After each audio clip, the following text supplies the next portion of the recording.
Points అని చెప్పేసాను. Congress party నుంచి డాక్టర్ శివకుమార్ గారు కూడా జాయిన్ అయ్యారు. వారితో ఒకసారి మాట్లాడదాం.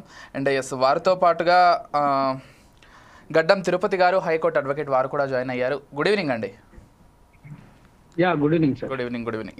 శివకుమార్ గారు, ఈ ప్రశ్న అంటే కేంద్ర ప్రభుత్వ సంస్థకు అప్పగిస్తే కేసు మరింత త్వరితగతిన మరింత ఖచ్చితత్వంతో ముందుకెళ్ళేటువంటి అవకాశం ఉంది కదా అనేటువంటిది మొదటిది.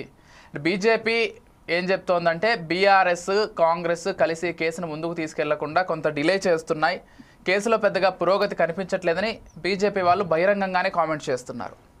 ఏం చెప్తారు శివకుమార్ గారు? ఫోర్ సైట్స్ టీవీ ప్రేక్షకులకు, మీకు ప్యానల్ ఉన్న వారికి నమస్కారం. ఒకటి అదేమంటారు అండి, చేతగాక మధ్యలో సప్పుడు వస్తలేదు అనేది ఒక సామెత ఉంది తెలంగాణలో. ఆ రకంగా బీజేపీ వాళ్ళు ప్రవర్తిస్తుండ్రు. ఈరోజు సుమోటో కేసు కింద కూడా ఈరోజు బీజేపీ కాళేశ్వరం కానీ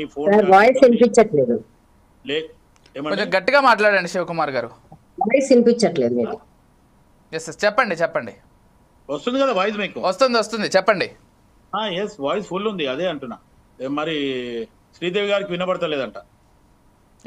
చెప్పండి. అవసరమైతే హెడ్ ఫోన్స్ పెట్టుకోండి. అయితే ఈడ మొత్తానికి బీజేపీది స్వయంకృత అపరాధం.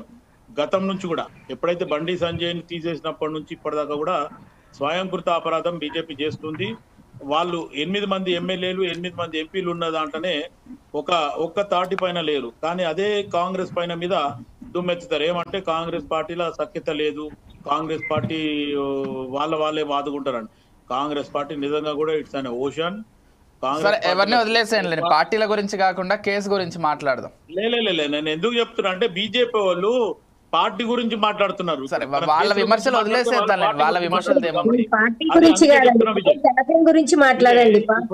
ఎవరు సఖ్యత ఉన్నారు అనే గురించి మీకు అనవసరం సార్. అది బీజేపీ నుంచే మాట్లాడుతున్నారు. వాళ్ళు సఖ్యత ఉన్నారా లేరా అనే దాని గురించి కాదు కదా ఇప్పుడు కావాల్సింది. ఫోన్ ట్రాపింగ్ జరిగింది, దాని విషయం మాట్లాడండి. వాళ్ళు సఖ్యత బీజేపీ తరఫున అవును, బీజేపీ స్టేట్ లీడర్ అండి. అయితే మీరు బీజేపీ తరఫున కాబట్టి మీ బీజేపీ వాళ్ళకు కూడా ఒకసారి చెప్పండి, కాంగ్రెస్ లో సఖ్యత లేదు, లేకపోతే కాంగ్రెస్ లో యూనిటీగా లేదు.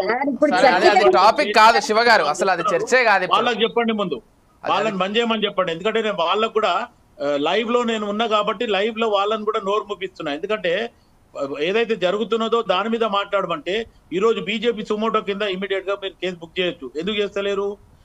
కేటీఆర్ వచ్చి ఇమీడియట్ గా మన అమిత్ షాతో మాట్లాడితే ఇమీడియట్ గా బండి సంజయ్ పక్కన పెట్టిండ్రు. అది ఎవరు చెప్పిండ్రు? ఈరోజు రఘునందన్ రావు గారు చెప్పిండ్రు. తర్వాత వివేక్ అప్పుడు పార్టీలో ఉన్నప్పుడు వివేక్ వెంకటస్వామి చెప్పిండు. తర్వాత కొండా విశ్వేశ్వరరెడ్డి కూడా చెప్పడం జరిగింది. ఏమని? మాకు అపాయింట్మెంట్ ఉండే అపాయింట్మెంట్ లోనికి కేటీఆర్ కి అపాయింట్మెంట్ ఇచ్చి మమ్మల్ని పక్కన పెట్టిండ్రు అనే రకంగా కూడా చెప్పడం జరిగింది. అంటే బీజేపీ ద్వంద్వ వైఖరి ఉపయోగిస్తుంది, దొంగ నాటకాలు ఆడుతుంది. కాబట్టి బీజేపీ గురించి నేను ఈ మాట చెప్పడం. అయితే ఒక్కటేమంటే ఫోన్ టాపిక్ పరంగా ఆలోచిస్తే ఈరోజు చట్టం దాని పని అది చేసుకోబోతుంది.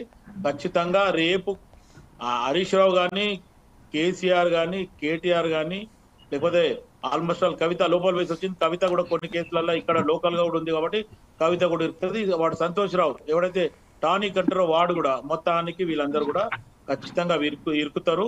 కాంగ్రెస్ పార్టీ ఎక్కడ కూడా ద్వంద్వ వైఖరి కానీ లేకపోతే ఏదో నాటకాలు చేయడం ఏం చేస్తలేదు. ఖచ్చితంగా చట్టం దాని పని చేసుకుంటూ పోతుంది. ఎట్టి పరిస్థితుల్లో జరుగుతున్న ఎంక్వైరీ మటుకు సజావుగా జరుగుతుంది, నిజాయితీగా జరుగుతుంది. ముఖ్యమంత్రి రేవంత్ రెడ్డి గారు ఓపెన్ గా చెప్పడం జరిగింది, కక్ష సాధింపు చేయాలంటే ఈ పార్టీకి నేను ఎప్పుడో చేస్తుండే, నేను కక్ష సాధింపు చేయడం లేదు. ఖచ్చితంగా చట్టం మీద నాకు నమ్మకం ఉంది, చట్టం దాని పని అది చేసుకుంటూ పోతుంది అనేది ఖచ్చితంగా ముఖ్యమంత్రి గారు చెప్పడం జరిగింది. మంత్రులు కూడా అదే చెప్పింది. ఖచ్చితంగా పార్టీ పరంగా ఏది జరగాలో అది జరుగుతుంది.